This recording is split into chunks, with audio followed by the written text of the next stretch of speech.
पुरणपोळी तर सगळेच बनवतात, पण एकदा या पद्धतीने पुरण शिजवताना ह्या ट्रिक वापरून तर बघा, अगदी मऊ लुसलुशीत पुरणपोळी तर तोंडात टाकताच विरघळणार। त्यासाठी इथे एक मोठी वाटी बघा चणा डाळ घेतलेली आहे, स्वच्छ 2 ते 3 पाण्याने धुतले, म्हणजे त्यावर काही पावडर कचरा असलेला निघून जातो। आता ही 1 ते 2 तासांसाठी भिजून घ्यायची आहे। चणा डाळ व्यवस्थित भिजल्यानंतर बघा ती मी आता कुकरला लावून घेते। तर कुकरच्या डब्यामध्ये ती पुन्हा 2 पाण्याने धुतली आणि त्यामध्ये थोडंसं 1 ते 1.5 ग्लास पाणी घालायचं, चवीनुसार थोडंसं मीठ घालायचं, तेल घालायचं आणि हळद पावडर घालायची आहे कलर येण्यासाठी। व्यवस्थित मिक्स करायचं आणि नंतर कुकरला 4 ते 5 शिट्ट्या घ्यायच्या आहेत। 4 ते 5 शिट्ट्यांमध्ये चणा डाळ व्यवस्थित अशी शिजली जाते, तर पुरण वाटायची सुद्धा गरज पडणार नाही बघा।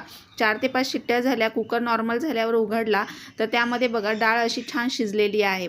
आता यामध्ये बघा थोडीशी चणा डाळ मी कटाच्या आमटीसाठी काढून ठेवते। जर तुम्हाला कटाच्या आमटीसाठी पाणी काढायचं असेल तर जास्तीचं पाणी घालायचं आहे, किंवा तुम्ही मोकळीही कुकरला डाळ लावू शकता। तर इथे मला थोडीशीच आमटी बनवायची म्हणून मी थोडी चणा डाळ काढून ठेवलेली आहे शिजवलेली। आता इथे एक कढई तापायला ठेवायची, कढईमध्ये 2 चमचे साजूक तूप घालायचा आणि तुपामध्ये बघा ही डाळ व्यवस्थित परतून घ्यायची आहे। परतल्यानंतर इथे एक छोटी वाटी गूळ घेतलाय, गूळ तुमच्या आवडीप्रमाणे कमी जास्त करू शकता, शक्यतो लाल गूळ वापरायचा आहे। तर इथे मी गूळ हा बारीक करून घेतला आणि तो व्यवस्थित मिक्स करून घ्यायचा आहे। चमच्याने पूर्णपणे स्मॅश करून घ्यायचे। डाळ व्यवस्थित शिजलेली आहे बघा, तुम्ही बघू शकताय, अजिबात पुरण वाटायची गरज पडणार नाही आणि गॅसची फ्लेम नॉर्मलच ठेवायची आहे। कलर तर एवढा छान आलाय, चव तर विचारू नका, एवढी अप्रतिम चव झालेली आहे। त्यामध्ये बघा थोडं जायफळ किसून घ्यायचं, सुंठ किसायची, त्यानंतर बघा इथे मी वेलची पूड 1 ते 1.5 चमचा टाकलेली आहे। वेलची पूड जायफळने स्वाद आणि चव अप्रतिम येते। पुरण अशा पद्धतीने शिजवलं तर अजिबात तुमची पुरणपोळी फसणार नाही, कडक होणार नाही किंवा तुटणार नाही आणि एवढी मऊ लुसलुशीत तर तोंडात टाकताच विरघळणार, अगदी पेढ्यासारखं पुरण तयार होतं। कलर तर बघा किती छान आलाय। त्यामध्ये असा चमचा उभा करून बघायचा, म्हणजे परफेक्ट पुरण झाल्याचं समजतं, जास्त घट्ट नाही किंवा जास्त पातळ नाही। व्यवस्थित पुरण असं स्मॅश करून घेतलं, त्यानंतर पोळपाटाला रुमाल किंवा कॉटनचा फडका असा बांधून घ्यायचा आहे। त्यानंतर पिठाचा असा छोटासा गोळा घ्यायचा, लाटी करून व्यवस्थित पुरण त्यामध्ये भरायचं आहे।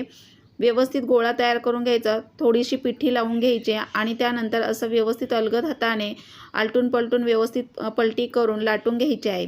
सगळ्या कडा व्यवस्थित एकसारखी अशी पुरणपोळी लाटून घ्यायची आहे, म्हणजे टम्म फुगते आणि तोंडात टाकताच विरघळते, पुरण बाहेर येत नाही, एवढी परफेक्ट अशी पुरणपोळी तयार होते बघा। अगदी परफेक्ट प्रमाण मी तुम्हाला सांगितलेलं आहे। डाळ 1 वाटी घेतली, त्याला थोडासा गूळ कमी असा ही छोटी वाटी लाल गूळ वापरायचा आहे। पुरण शिजवताना ह्या ट्रिक वापरायच्या आहे। तुम्ही व्यवस्थित पुरण शिजून घेतलं तर वाटायची गरज पडत नाही आणि अगदी परफेक्ट अशी पुरणपोळी तयार होते। साजूक तूप लावायचा आणि अगदी लो फ्लेमवर व्यवस्थित अशी पुरणपोळी तयार करून घ्यायची। नक्की